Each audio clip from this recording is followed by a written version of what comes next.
class. Today we're going to talk about the neuroscience of leadership. And pretty much this is emotional intelligence, but we're going to take it to the next level. We're going to talk about emotional intelligence in the workplace. You'll notice that when we talk about this, when you hear about this topic of emotional intelligence, a lot of people, they have this concept about being not something that it's highly applied to our operation, that there's no ROI, that we don't talk about numbers, about revenue. But today we'll see how this translates into ROI, right? Now, I want to talk a little bit about the brain. Promise not to get totally geeky on this, but I need to cover the foundation of our brain, because at the end of the day, that's the root cause. I mean, in our company, and I think in the business, in any business, we talk a lot about the root cause, right? And a lot of times we work only with symptoms. And when you do your coaching, when you're providing feedback and you don't see traction on some of your employees, it's because you might be addressing the symptom and not the root cause. And the root cause, it's always in our brain. But before I go ahead and kick it off, I'd like to ask you this question. Who would you like to have more influence with? Tell me, what people comes to your mind when you see this question? My coaches. Your coaches? Also my agents. Your agents?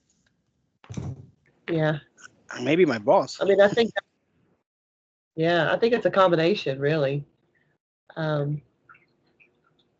Because I would like to have influence from my operations team, but I also like to have that influence from my coaches and agents as well. True. Yeah. Most of the times it's like a 360, right? You want to be able to influence your colleagues, your business partners, your coaches, your agents, your boss, your account manager, your project manager. How about the client? Yeah, the client. But also think of this at a personal level. I mean, also maybe it can work with your kids, with your spouse, with your significant other. I mean, at the end of the day, we want to be able to kind of like get into a win-win situation with every human we interact with, don't we? Right. True that. Okay, so when I started putting this content together, I was remembering what my former boss used to say, and he always told me that at the very beginning of any training, you have to have your money slide. And I was like, what's the money slide? And it was like, your money slide, it's that slide that it becomes your hook. I mean, that really gets everybody's attention, and you want to appeal to what's in it for every single person you talk to. It's kind of like how you pitch your training. So when I was looking into the emotional intelligence, I was thinking of every role in our company, and I was thinking, you know what if I facilitated this training piece to someone from FP&A, someone from reporting, someone that looks mainly at financials, someone who is very KPI oriented. I mean, they want to talk money, they want to talk numbers. So when we talk about emotional intelligence and more about neuroscience, which is the science that studies the brain, we're going to look at the brain from a leadership perspective, right? And we're going to take a look at two tools from a toolkit that is very robust, but we don't have the time to go over all of them. And many of these tools have already been implemented in some important companies. I mean, at the end of the day, if you look at the screen, you see some logos that might look familiar. Well, all of these companies have implemented neuroscience-based tools, right? Today, we just covered two. And if we look at the bottom of the screen, we're going to look at the emotional resilience and the ROI. I mean, what happens when my teams are emotionally resilient? There's an ROI. And again, these numbers come from these logos that we're looking into. I mean, companies have realized that sales close to 50% faster. Team member productivity increases from 35 to 60%, which means that you don't need more people. You just need to, in a way, optimize the humans you are working with, okay? When it comes to money, revenue, it can increase up to 201% annually. And we talk about engagement, like emotional engagement, loyalty, ownership, can increase from 67 to 100%. Now, this is the ROI when you have emotionally resilient employees. There's someone, I mean, I wanted to share some testimonials, and we have Mark Benioff, CEO from Salesforce. And what he says, and I'm quoting him, that what we want is build deeper connections and more trust with our teams. We want to build trust, and you guys are familiar with that. And these tools will help you to make it easier because it's a playbook. It's a proven playbook with specific processes and procedures that you can implement in your operational rhythm. Okay, because a lot of times we talk about, yes, you want to embrace your emotions, you want to acknowledge other people's reaction, you want to empathize, but it sounds very philosophical and it doesn't feel very tangible. Well, today we're going to look at the tangible part of emotional intelligence, right? What kind of questions do we have so far? So far, so good? We're good. So far, good. Awesome sauce. Okay, so these are some of the objectives of today's class. Okay, we're going to talk about emotional resilience. We're going to talk about getting people what they want, what they're craving for, and we're going to focus on outcomes versus problems. Now, each of these ones have a tool. So at the end of the class, you're going to get 3 tools that you can use within your teams. Okay. Let's talk about agility. And this is a word that I think we covered this word yesterday about being agile, that it's kind of like one of the top traits to have in our business. But we're going to talk about emotional agility. And for this one, yes, I have to talk about our brain. So let's break the brain in 2 parts. I mean, you have your emotional brain and your rational brain, and both of them are connected. Now, the pathways going from your emotional brain to your rational brain, it's like a 6-lane highway going one direction in rush hour. Boom, lots of information going from the emotional brain to the rational brain. I mean, that's how we are wired, okay? However, the connections going from the rational brain to the emotional brain, it's just like a single path in the forest, isolated. No one ever passes there. So that's how the rational brain communicates with the emotional brain. What does this mean? What this means is like emotions to humans are like wings to birds. That's how we navigate the world. And some interesting fact, 90% of our decisions and behaviors are governed by our emotional brain. 90%. So only 10% of our decisions and behaviors are ruled by the rational brain. Okay, and this is not because I say so. You can always Google it, but I mean, this is studies from universities as Carnegie Mellon and NYU. Yes, Roger, you were going to say something? I would just mention that being there, when the first thing that comes to your mind actually starts on your emotional brain, as you're mentioning, like having a coach doing something or maybe responding somehow to a request you had. So I just went through that recently, and I had like, hey, I need to stop, I need to think, I need to breathe and be able to take the proper actions, not based on emotions, because sometimes you may get annoyed because of how people react or how they do things, especially if it's something you as an immediate supervisor requested. So definitely, it's something that we may go through in a daily basis. Yeah, that's life. That's life. And you know what, Roger, now that you mentioned that, like embracing your emotions, I mean, like we're humans and we are here I mean, again, I mean, and I want to say that we are, I mean, we're like souls living an experience on Earth, right? So we have to live all of the emotions. I mean, we have to embrace our emotions. Now, a lot of times, a lot of people think of emotions like negative and positive, and I think that's the wrong start, right? Because you're labeling emotions as good and bad, as black and white, as negative and positive.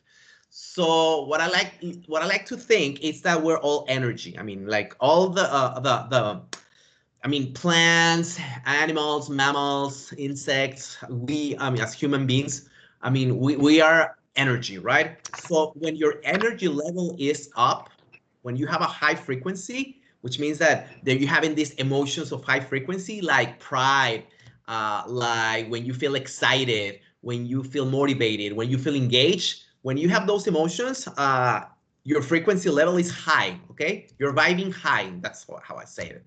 However, when you're feeling sad, depressed, overwhelmed, your frequency is low. So your vibe, it's not a high vibe, it's a low vibe. So when you're able to see that in emotions, like based on the frequency level, then you don't judge. Then you can observe. And if you're able to observe, you don't get hooked on the emotion.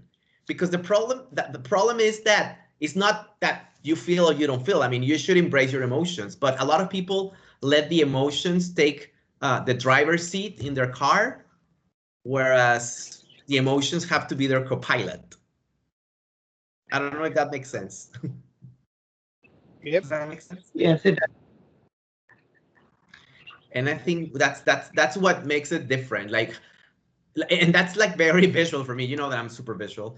So like when I talk to someone, I say, okay, who's driving the vehicle? Is that emotions? It's the actual person, right? So that's why I say, I mean, it's okay to acknowledge the emotions, but don't get hooked. Because if you get hooked, like Roger said, then remember that whatever you focus on, you make it bigger and bigger and bigger and bigger, and it will persist. Okay, so let's talk a little bit more about the brain, and let's talk about the basics, okay? And let's see how the brain blocks progress and performance. A lot of times you're coaching people, and this is the interesting part. I love this part. A lot of times you're coaching an individual, you're providing feedback, you're coming up with action plans to close performance gaps. And even though you have that interaction and it's documented and it looks smart, and you're having weekly follow-ups, you don't see traction. And the reason is because maybe that individual, I mean, his or her brain, it's blocking that progress. I mean, he wants to, but we need to work with the root cause. And in order to understand the root cause, we need to understand our brain. Okay, we're gonna break the brain in three parts: reptilian, mammalian, and neocortex, specifically prefrontal cortex, which is here. This is where the intellect sits. So let's talk about reptilian. Now, reptilian, it's a survival mode. So survival mode, a life support system. I mean, this reptilian brain wants to keep you safe physically. Okay, that's reptilian brain. If reptilian brain would talk, it would say dead or not. Okay. Now, mammalian brain wants to keep you safe emotionally. Okay, in mammalian brain, we have a little bit of more of belonging. Okay, you want to be part of the tribe. Mammalian brain is where we have memory. Okay, that's where we have learning in mammalian brain. Most of the times, people do not know our values by heart because they have not attached an emotion to the value. Okay, when you attach an emotion to a value or to a memory, it becomes meaningful, relevant, so you'll remember. Okay, so that's why a lot of times people don't remember things, because we don't attach an emotion to that learning. I'm gonna give you an example. If I ask anyone, I mean, someone like, I don't know, like my auntie or my mom or my neighbor who has kids, what they had for breakfast, I don't know, last Tuesday, most likely they won't remember. However, if I ask them what they had for breakfast on Mother's Day when their kids cooked breakfast for them, they will tell me every single detail. And that's because they attached an emotion to the memory. So that's the what's in it for me, right? That's the meaningful part. Now, when you have reptilian and mammalian together, we call that critter state. Okay, you have limited access to the brain because it's reptilian, dead or not, mammalian, friend or foe. Are you with me? Are you against me? Am I part of the tribe? Am I by myself and I don't belong? I mean, that's how reptilian and mammalian work together. Most of the mammals, they have these two parts of the brain, reptilian and mammalian, right? I'm going to give you an example. What would happen if there was a hair of deer and suddenly we have a tiger? There's a tiger and it appears all of a sudden, what are the deer going to do? Run away. Run away. Yeah, I think that's the only thing that they can do, run away. Now, I'm going to give you a different scenario. What would happen if you run into a grizzly bear in the middle of nowhere? Tanya, what would you do?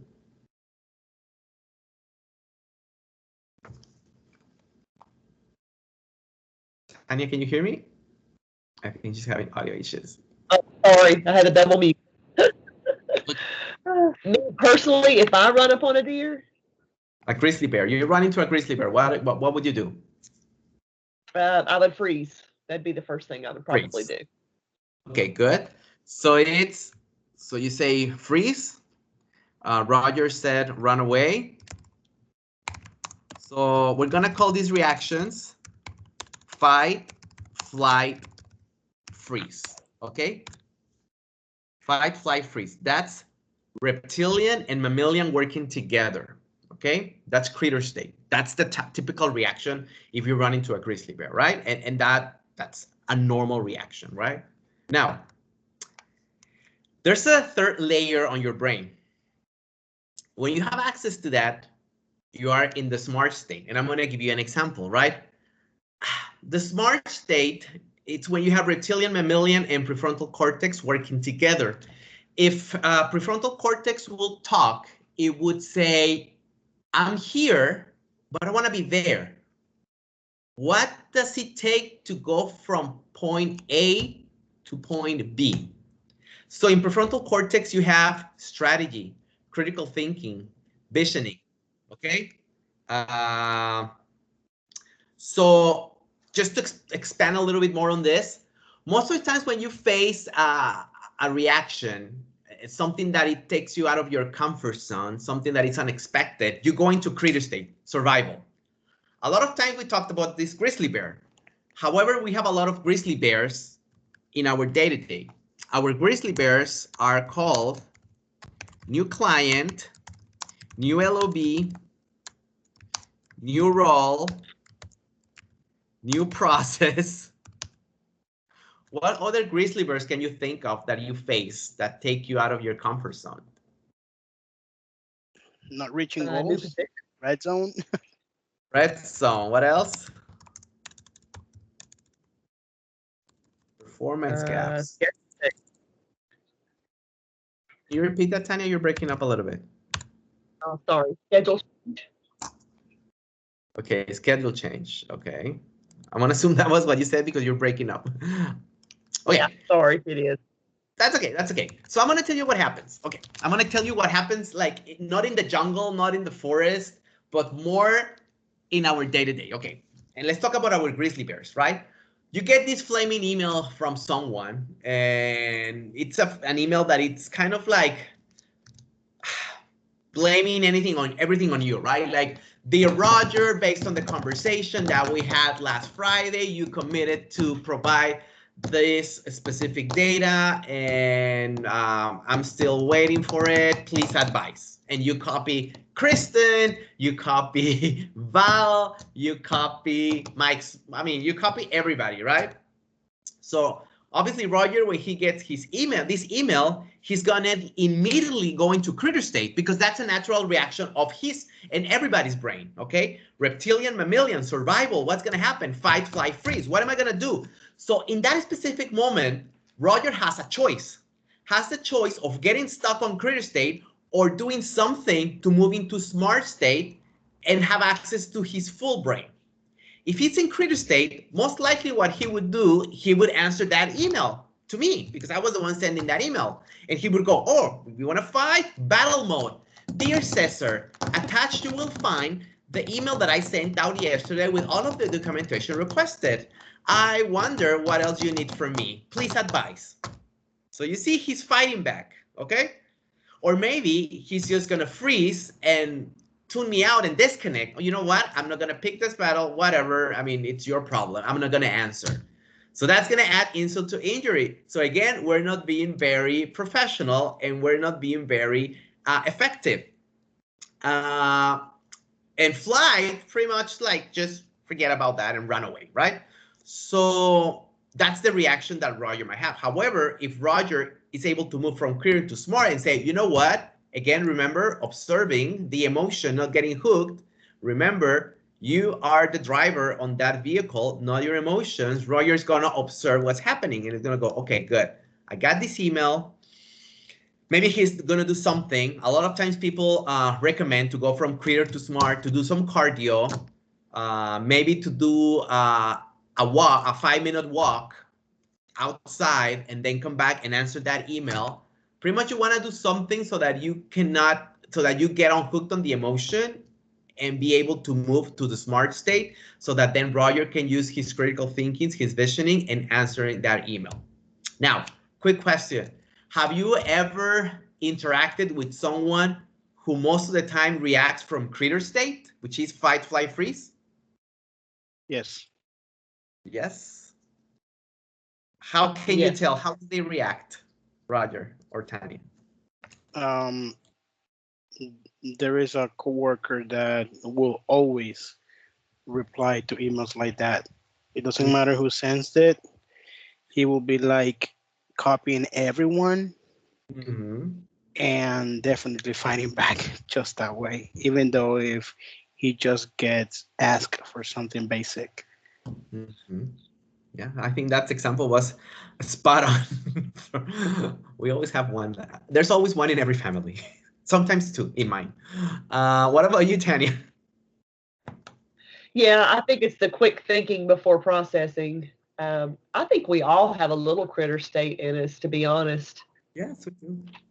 Yeah, and again, I mean, sometimes we quickly respond before we really process that. Is that email really generated to me, or am I copied on that email? You know, is it something that they're really asking me directly? And process the whole picture before making that, quick assumption. Exactly, Tanya. What you're doing is something that is suggested. It's to get curious, to ask yourself questions. I mean, what's behind that email?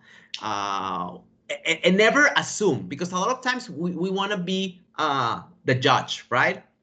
And what I tell people sometimes, and this is another way of reacting when you're in critter state, like it has happened to me. Like sometimes you're facilitating, because I'm a facilitator myself, and you're facilitating a class face to face. Back in the day, it happened to me a couple of years ago, and I could see two people, a person making faces and kind of like as if this person was not enjoying the present state. I'm not saying the class. I'm saying he was not enjoying the present state. So then my brain goes to critter, like, oh my God, battle mode. I'm gonna put this person on the spot. Okay. I'm gonna flight. I'm gonna neglect that, run away from that, right? And I'm gonna freeze. I'm not gonna do anything about it, and I'll take action and let get to me, to my emotions, and getting a little bit more nervous. But my choice was to get curious. Like, you know what? Maybe this guy I don't know, maybe has a headache. Maybe his lunch was too heavy. I mean, why do I want to assume the negative when I can assume something different? So that had a react. So I was like, critter state, not survival, not battle, not fight, not freeze. I'm gonna get curious. What could be happening to this individual? Okay, maybe he had, Mexican food for lunch, and he's not Mexican. Oh my God. Don't do that if you're not used to that. You see, I'm telling you, but you know what? This is me, like you, Tanya, said, getting curious and looking into a sea of possibilities, right? So at the end of the day, you have a choice. And like you said, Tanya, sometimes we react so fast that we don't go through the whole process. The whole process in our brain should go critter, reptilian, feeling safe personally, I feel safe. Mammalian, I feel safe emotionally, I'm part of something. And then smart state, okay, this is where I am and I don't like it. This is where I want to go. What steps can I take as an individual to get there? And that's the plan. That's the part when you have action planning, strategy. So you cannot work with someone who's in critter state, because even though they say they're going to do something, they are not actually where they need to be. Does that make any sense? Does that sound familiar? Why maybe we're not getting progress in people? Yeah, because even if they say they're Yes. going to do it and they're in the critter state, they may not do it successfully um, because they're not in that smart state, I guess. Exactly. Mentally. Mic drop, Tanya. Well said. Oh. Roger, you wanted to say something? Or So do you yeah, I want was saying that definitely that happens for sure. Yeah, I have seen it. And it's then I mean, and I'm sure that I'm not sure if it has happened to you guys, but I have gone through that for sure. I'm just so into this explanation right now, Caesar, because I'm gonna be honest with you, I'm facing something similar just now. So I really want to learn how to react, how to proceed to this type of situations. This happens whenever, for example, in a new role, Mhm, I have coaches reporting to me now. mhm. Actually, my very first coach in Sitel, he's reporting to me now. Oh my God. How do you think that feels? Like it gets to a point that hey, I need to get his buy-in, right? Because hey, he used to see me like his agent 10 years ago, and now I'm the operations manager. He is a coach, and so I got to that critter state at some point. So And also, I mean, and believe me, he must be there in battle mode. I mean, it's ego. And ego, remember, he has, I mean, obviously he has to deal with his ego. And remember, your ego is not your amigo. And when you have that ego, your frequency level is very low because that's a low vibe emotion. Remember that emotions are not negative or positive, are low vibe, high vibe, low frequency, high frequency. Because if you look at, it's kind of like the graphs that we use when we report KPIs. If you look at emotions like that, that would help you keep it very professional because it's something that is tangible and that you can change. But anyway, now let's go to the solution, right? What Tanya said, and I mean, spot on, Tanya, it's how you want to react. Creator is smart. If you choose creator, there's a change. You get hooked on the emotion and you resist it. Kind of like the Chinese finger trap. Has any of you tried the Chinese finger trap? I don't know that I've heard of it. Well, do you know what's the rationale behind it? Chinese finger drop. Trap. Trap. And you're oh, Googling. the more you try to escape, Uh-huh. like it doesn't allow you to. But if you put it together, like if you take it easy, Uh-huh. it will you will get there. Like Yeah, it will loosen up. True, mhm. true. That happens with the Chinese finger trap. The more you resist it, the more you're stuck, and the tighter it gets. And then the tighter it gets, you resist the most, and it gets tight. I mean, I mean, it's the spiral of doom. I mean, however, if you relax, you take it easy, and you don't resist it, you start you start like loosen it up, then you can escape from that trap. And that's, I don't know, that analogy for me like paints a picture because that's exactly what happens with our emotions. When you resist, when there's a stress of change, because again, in our company, it's all about change. If you resist it, you reject it. If you reject it, you get frustrated. If you get frustrated, you get angry. And sometimes you get aggravated. And then you don't want to do anything and you don't want to deal with anyone. So you're totally, your mind is out to lunch. You know what? I don't want to talk to anybody. Sorry, bye. I don't like this. But you see, you started like feeding that emotion of low vibration, of low frequency. So when when your frequency level it's low, you attract emotions that are low. When your frequency level is high, you attract emotions and people and events that are vibing high, kind of like law of the attraction. Uh, However, like Tanya said, if you have there's a change and you consent And consent does not mean to accept. I mean, you accept that it's happening. You don't accept that it's good or bad. You just accept that it is the present, right? But then you start getting curious, like, okay, how can I mean, do you start asking yourself questions? Then your mind starts opening, and then you get a new perspective, and then you will embrace the change. Because the change itself is not good or bad. It's how you approach it, whether you reject it or embrace it. But change is not going to go away. Forget it. Okay, so let's talk about the first tool, which is the emotion wheel. Like I said, whatever we focus on, we fuel. So when we put time and energy into resisting an emotion, we make it stronger. Now, this tool, it's interesting because when you don't know what you're dealing with, it's very hard that you can overcome it. Like what they tell, if you don't know what the destination is, any path seems like the right path. So the emotion wheel will start in the center, right? You want to name that emotion, give it a name. And sometimes your name is going to be like sad, happy.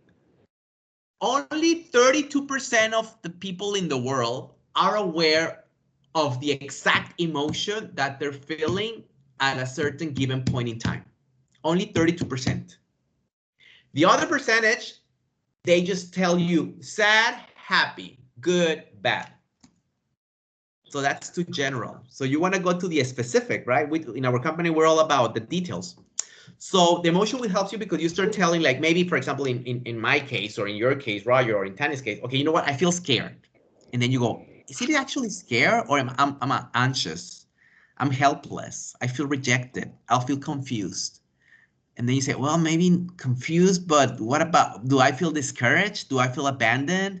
Do I feel, so you start naming that emotion. Just by doing that, you're not focusing on the emotion itself, but on giving it a name. So you kind of like neutralize that feeling by spending time giving it a name. Then after you give it a name, then you say, you know what? This is exactly what I'm feeling. Now, what would I like to feel? And then you think of desired state. This is going to help your brain going from critter to smart in less than 45 seconds. That's the first tool, which is a self-discovery moment. No more than a minute. Emotion will. Give it a name. Name that emotion. Then when you have a specific name, do you really want to feel it or you want to go somewhere else? So then you start getting curious and then you say, okay, where would I like to be? So now you have neutralized the emotion. I mean, you'd accept it. You didn't embrace it. You recognized it, gave it a name, you neutralized the emotion, and now you can move forward. Does that make any sense, guys? Yeah, it does. Complete sense. Yes. Good. That's the first tool, emotion wheel. Now, the second tool, it's safety, belonging, mattering. Pretty basic, right? Maslow hierarchy of needs. But I'm going to tell you how that works with our brain. Okay, the pyramid, first you need to get the foundation, which is the basic needs, right? Which is food, water, rest, security, safety, okay? Then after you got that, you feel safe personally. So here you're covering reptilian brain. Let's connect this with the brain. So you get the basic needs of Maslow's hierarchy of needs. You feel safe. So your brain, okay, I feel safe. Safety, check. But now I want to feel safe emotionally. Okay, so I need friends, prestige, family, feel part of a tribe, culture in the team that I belong to. So now I'm taking care of mammalian. Mammalian, it's belonging. So, okay, now first I feel safe. Cesar, me, myself, I know that I know what I'm supposed to know and I can make it happen. I have the knowledge, I have the tools, I know I can voice out my concerns, I know that I can raise my hand and ask for help, I know that I can talk directly with my direct supervisor because I feel safe personally. Now that I feel safe personally, I want to be part of something. However, if I don't feel safe personally, there's no way I'm going to belong. And I don't know, the first thing that came to my mind is all of those teenage movies where they're in the cafeteria and there's these kids that are alone on the table in the cafeteria. Do you remember? I mean, does that image come to your mind, guys? Are you guys familiar with this? I mean, every teenage Yeah. movie has that image. So what happens is like, sorry, I'm all about pop culture. So if I don't feel safe, there's no way I want to belong. I need to feel safe, and then I can go to that cheerleader table or to, I don't know, the other table of the sports people. But first, I need to feel safe so that then I can belong. Oh my God, I never use that example. I don't know. It's Friday. And then when I have safety and I have belonging, I have the whole combo of safety, belonging. Now I need mattering. I need to feel that I make a difference. I need to feel special. I need to feel recognized. That's like the cherry on the top of the pie. I mean, on the ice cream. I mean, I really want something else, something that makes me feel extraordinary. Not just ordinary, but extraordinary. Everybody craves safety, belonging, and mattering. Everybody. I want to give you an example. Why do you think that we have quarterly business reviews with our clients? What's the purpose? You guys know that because you went to one on Monday. We want to make sure that we're doing a good job, that we're reaching the goals, that we will be able to keep that client with us. So Okay. we want a matter of making sure that we keep our jobs first off. Then that But what's the purpose? What's in it for the client? to have the security that their businesses in You said the keyword. What was to have the what? security, Yeah, Safety. safety. All right. You're giving the client safety. That's why you have a QBR, a quarterly business review, so that the client feels safe, like, oh my God, these guys have figured it out. They're taking care of my business. I'm good. I trust you guys. That's the root cause. That's what they're craving for, safety. As a consequence, they will give you more business. They will give you kudos. They will give you another LOB. They will, I don't know, they won't have so many meetings with you, but what you're fulfilling, it's the need of the client for safety. I'm going to give you another example. What about when we were on site, the branding on the sites? Why do we brand our offices with the client logos and the vibe of the client and the colors from the client? What are we trying to achieve? Belonging. Belonging. So when the Belonging. client goes into the Yeah. site, they go, wow, feels like home. I like it. Okay. And a lot of times, go to the QBR. In the same QBR, there are some clients, I don't know your client, guys, but there are some clients that they love to see pictures of people wearing their logo in a t-shirt or looking at their logo everywhere and having people smiling. And then you have that slide with people smiling and the client loves that slide. Has that happened to you with any client? They love that? I Yeah. will say yes. Yes. The They're looking- activities are a big hit. They want to see that engagement. Exactly, that's belonging. Okay. And the last one we have mattering. And mattering is pretty much everything that we do with the Hall of Fame, kudos cards, diplomas, you name it, right? So as you could see, everybody is looking for safety, belonging, mattering. So sometimes you're going to have people having behavioral cues that seem like a will issue. A lot of times we think will issue. Personally, I don't think there's will issues because that's not the root cause. That's a symptom. The root cause is something different. I'm going to give you an example. What happens when you have an agent or a coach or a colleague that you see these behaviors? I mean, they're isolating, withholding information, dropping out of contact, they won't reply email, they form silos, etc., etc. What was the question? I'm sorry. Okay, yes, on the screen, like what happens if you have a, whatchamacallit, an agent or a coach that you see the following behaviors on his day-to-day. He isolates, he doesn't reply email, he doesn't reply text, WhatsApp, he forming silos. There's a lack of connection there, and maybe that self-fulfillment that they need. Maybe they don't feel like they're important or valuable, so then they start to shut down, drop away from communication. Exactly. Maybe there's no energy. So what are they missing? Connection. Connection, and connection is what? Safety, belonging, mattering. Belonging. Belonging. Exactly. But a lot of times, you see it as a will issue. But pretty much what people are telling you is, hey, I'm here. I'm missing belonging. But they won't tell you I'm missing belonging.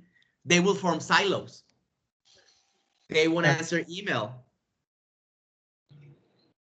You see, so that's what happens. Let's go for the next one. Gossips, rumors, talking about contingency plans, planning their exit, fighting back. Oh my God, what's gonna happen? Oh my God, this person got fired. Oh my God, this account, I mean, it got downsized. Oh my God. So what are they missing? Safety. Safety. Yeah. But they won't tell you I'm missing safety. They will start a rumor. And you know what? Let me tell you something that is very interesting. And this happens in every in any living organism, any living creature. When you're missing something, when you don't have safety, for instance, your survival mode tells you, oh my God, I don't feel safe. You know what I'm gonna do? I feel alone. I'm gonna take safety away from others. But that's your subconscious mind trying to survive. That's what happens when you have a virus in your cells. I mean, it starts like, in a way, getting contagious to the other ones, right? There's like, oh my God, you know what? Come here, follow me. Let's get this guy sick. And then it's not just 20, but 40, and then 80, and then 160. I mean, that's survival. That's what happens in any organism, right? So that's what happens with your coaches. If you have a coach that is missing safety, he's gonna, again, subconscious mind. Or maybe sometimes they're very conscious. But but this is the brain. The brain is not conscious, right? They're gonna start taking safety away from others so that they feel part of something. Isn't that interesting? How that works? Yeah, that's in life, even outside of work. I mean, that's just something you see every day. Exactly. So if you don't approach an employee who's missing safety, most likely he's going to be taking safety away from others. So then Houston, you have a problem because now you have just not one employee, but you have 10. And the last one is pretty much mattering, because it's the one that we're missing. When they start shutting down others, that they don't feel valued, appreciated, etc., right? So what I'm trying to say is like there's never a will issue. You have to look beyond that behavior and look for the cues, because if you have someone with a will issue, they're looking for safety, belonging, and mattering, and your job as a leader is to give them what they're craving for. Does that make sense? Yeah. So what you're saying here, Cesar, Yes. using Soami's words, we need to look for the intent on the associates' behaviors. They're trying to say something. Aha. Correct. Okay. Thank you. Correct. Misery loves company. Mm-hmm. Read between the lines. And sometimes there's a lot of people, a lot of leaders, that they don't take the time and they label everything as will issue because they don't like it. They say, oh my God, this person has an attitude. Look beyond that. I mean, what is he telling you? What's the intent? I mean, he has an attitude because there was an event in the past in which made him lose safety, belonging, or mattering. Ask questions. Good. Okay, let's go for the last tool, which is the outcome frame. Okay, we had two tools, emotion wheel, safety, belonging, mattering. We learned how to decode them because now you're safety, belonging, and mattering decoders. You know how to read between the lines and decode those behaviors so you can get to the real root cause.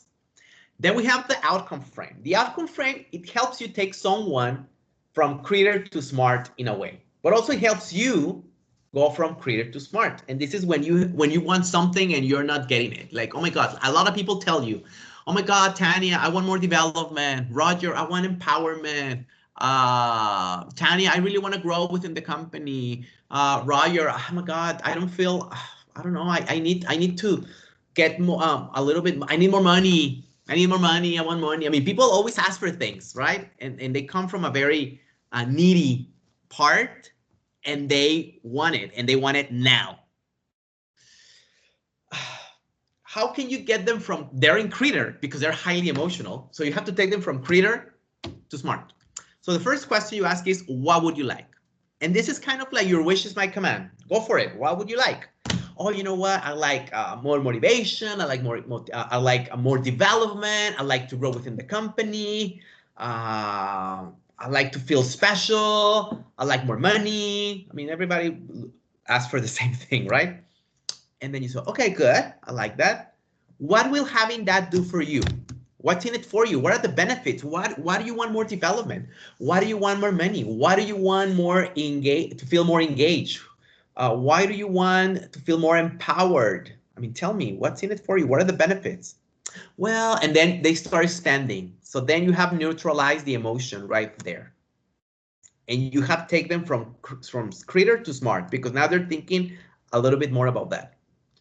And then you go with question number 3. How will you know when you have it? Proof, criteria, tangible. How will you know that you have more development?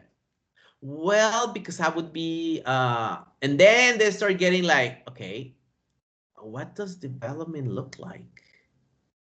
Well, learn more. Okay, how will you know that you're learning more? What are you doing? Taking classes. Okay, getting job or task delegated. So then they start looking at the price, right? So then you're moving into number 4. What of value might you risk or lose? Okay, so this is the part in which, okay, the answer for number 4 is why you don't have number 1. Because a lot of time you have to pay a price, and this price, it becomes money, time, or effort. Okay, so it was like, okay, so what of value might you risk or lose? Or what are you willing to invest to get number 1? Well, more time, okay. Maybe do some extra work, okay. So then they start talking about themselves, and maybe that's the part in which they don't like what they wanted at the very beginning. But if they do like it, then you go for 5 or 6, which is the context.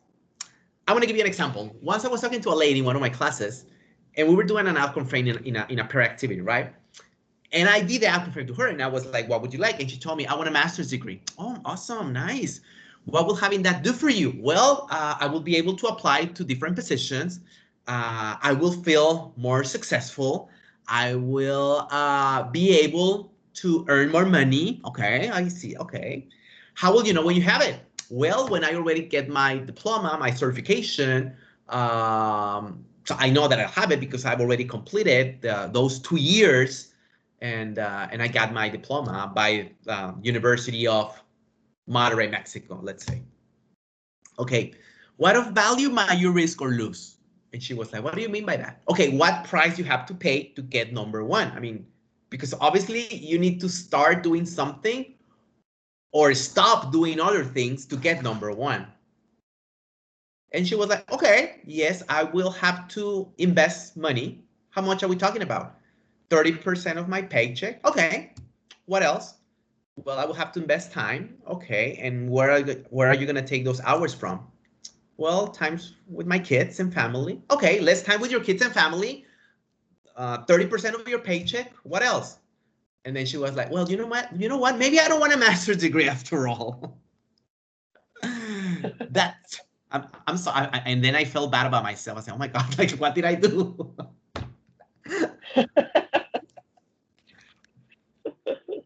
Tanya, why are you laughing at me, Tanya? I agree because I've had that conversation actually. So that's why I'm laughing, is because I was that person that wanted to get the master's degree and wanted to do all that. And then after I sat down and calculated in my head what are all the pros and cons to that. So you kind of talk yourself in or out of rationalizing, making sense of number one. So, and I'm laughing at that is my conversation with myself one time. Okay, invest 80,000 to gain 10,000 a year salary, lose sleep for a year. You You see? know, So, I mean, that's the outcome frame. And here we have some examples of the outcome frame. I mean, this is like a typical one. What would you like? More strategic time. What will having that do for you? Well, more engaged, more energized, I'm making a difference, proud, peaceful. Oh my God, that's awesome. How would you know when you have it? Well, I will spend 2 hours or more each week on strategy because I don't have them now. My meetings, I would cut them 20%, and my direct reports would be at leadership level 5 and 4. Oh, awesome. Now, what side effects may occur? Oh my God, maybe initially I feel less important. Why? Well, because since I'm delegating, I'm not in every meeting and I'm not the one presenting and showing the results. Okay. What else? Well, I have to let go of some control because I'm a control freak. Yeah, but you're delegating. Yeah, I have to trust people. Oh, and I have to resist the temptation to rescue them. But also I have to invest time in developing them so that they can get to that leadership level 4 and 5. So that's like when you start, oh my God, do I really want it? Oh my God, it's gonna cost me time, money, effort. So that's the outcome frame. So guys, what are your thoughts on today's class? What was your biggest takeaway today, Roger, on emotional intelligence? Man, having trying to read between the lines and trying to understand the intent on the behaviors from the associates or coworkers or anyone in life. Um, Not thinking like at work, like not thinking that everything equals to will issues.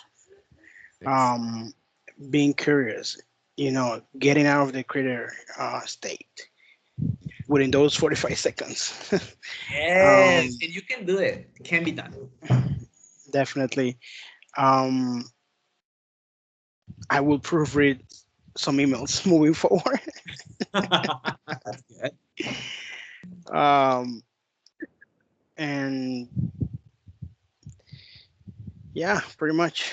Well, that's a lot. That's a lot of takeaways for an hour. What about you, Tanya? yeah.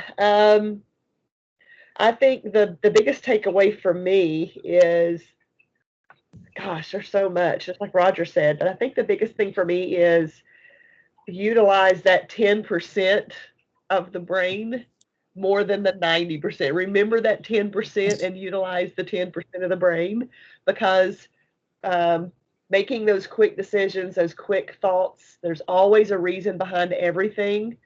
And if you give that, fast response, you're not really looking at the bigger picture as to why is this subject here anyway, as far as whether it's an email or a conversation or a coach conflict or an agent conflict. There's got to be something behind that that's causing that.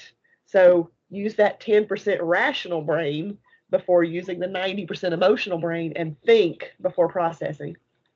Exactly. That's another. Or go from critter to smart in less than 45 seconds, like Roger, which can be done. Exactly. You guys, well, thank you very much for your time. I'm gonna Sister, will hold you on. be? Hold I'm on. Just sorry.